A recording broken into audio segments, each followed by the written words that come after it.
Assalamualaikum warahmatullahi wabarakatuh. Jumpa kembali dengan channel Dr. Amir Zuhdi, founder Neuroparenting Indonesia.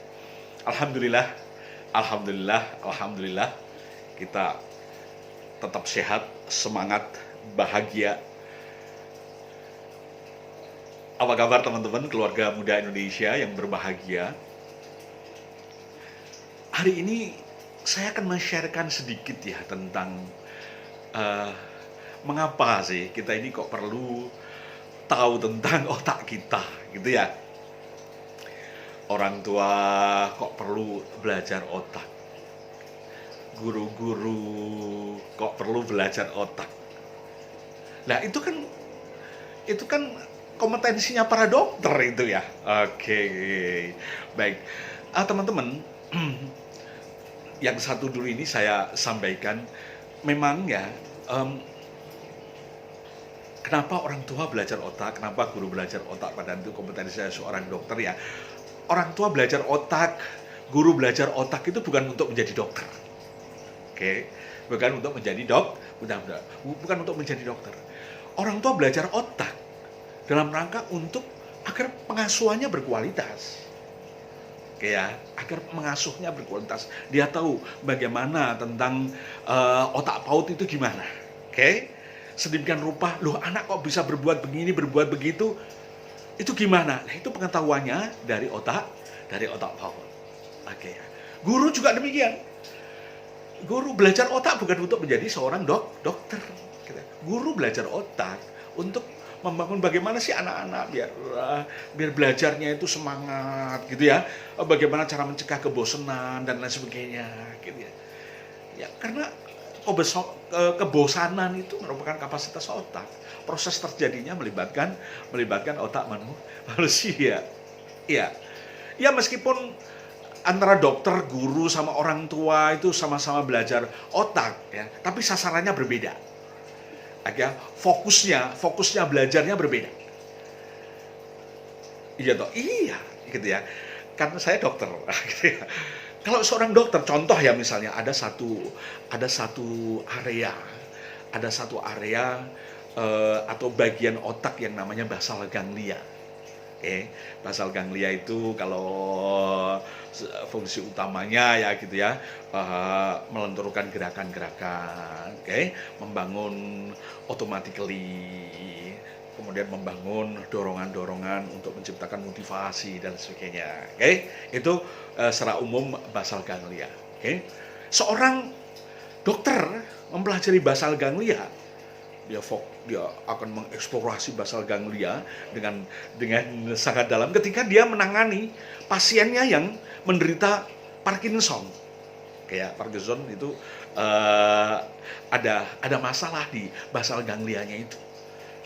So seorang dokter ketika dia belajar apa yang namanya basal ganglia, dia ingin mempelajari gimana cara mengenali penyakit Parkinson ini. Parkinson itu kalau jalan patah-patah. Anda pernah melihat Muhammad Ali kan? Muhammad Ali itu di akhir profesinya kan dia stop bermain tinju karena salah satunya ya selain sudah tua ya, dia juga menderita yang namanya Parkinson ya. Kalau bergerak patah-patah gitu ya, minta maaf. Kalau ngupil gitu bisa bleset gitu ya. Itu karena ada gangguan di apa namanya di basal ganglia ya, plus dengan neurotransmitternya yang ada di basal ganglia itu ada masalah di situ. Nah, itu dokter mempelajari di situ. Ya. Guru sama-sama mempelajari basal ganglia. Cuma bukan untuk mengetahui penyakit Parkinson. Guru belajar basal ganglia untuk membangun ya, untuk menciptakan sebuah kondisi agar anak-anak itu semangat, termotivasi dalam belajar. Begitu. Oke, semangat. Bagaimana menciptakan daya tariknya di dalam proses belajar. Ya. Nah, itu belajarnya di basal ganglia. Sama-sama kan? Tapi targetnya berbeda. Nah, sekarang seorang orang tua belajar basal ganglia. Targetnya untuk apa? Salah satunya adalah mempelajari karena basal ganglia itu usia 3 tahun setengah sudah bisa diasuh, maksud saya bisa diberikan rangsangan gitu, maka orang tua bisa melatih situ, ya. Latih apa? Latih perilaku yang konstruktif, perilaku yang baik, yang dilakukan secara automatically, ya. Karena salah satu aktivitas daripada basal ganglia itu ketika dipandu oleh jika maka, ya. Contohnya jika makan, ya, jika makan maka menggunakan Bismillahirrahmanirrahim. Seperti itu. Itu diajari. Belajarnya di mana? Di basal ganglia. Belum lagi seorang anak yang kurang motivasi, oke ya, daya gedornya, daya ingin tahunya kurang, gitu ya. Itu orang tua bisa mengajarinya melalui ilmu yang diberikan oleh si basal ganglia. Oke ya, maka targetnya berbeda meskipun belajarnya sama. Oke. 3 hal ini yang harus kita pahami teman-teman sih. Sehingga para orang tua juga tidak langsung serta-merta belajar otak itu susah banget kan gitu kan. Iya, kalau aslinya susah memang susah gitu ya. Apalagi kalau ada ingin masuk bedah saraf dan sebagainya, wah lebih detail sekali. Cuman ini kita gunakan untuk mengasuh anak. Kenapa demikian? Karena positron emission tomografi, ya, satu alat pencitraan otak, telah memberikan bukti bahwa perilaku anak, perilaku kita semua, ya, bagaimana kita berpikir, bagaimana kita berperasaan, bagaimana kita bersikap dan berperilaku, itu ada hubungannya aktivitasnya dengan otak, termasuk pendidikan. Oke, nah, tapi kan ada yang lain dok yang lebih penting gitu ya. Ada kolbu, ada jiwa, ada roh. Iya itu penting semua memang, gitu ya. Buat manusia kolbu penting, buat manusia roh penting. Oke, walaupun Allah menyampaikan bahwa kalau roh itu sudah urusanku, kamu itu cuma sedikit aja, cuma sedikit nggak apa-apa, tahu, biar lebih mengenal sang penciptanya, ya kan? Gitu ya. Apalagi jiwa itu penting, iya betul. Oke, semuanya penting. Cuma teman-teman memahami tentang bagaimana otak Anda bekerja itu juga penting. Ya. Kenapa penting? Ketika Anda hidup di dunia, nanti kalau hidup di akhirat ya nggak tahu, ya gitu ya.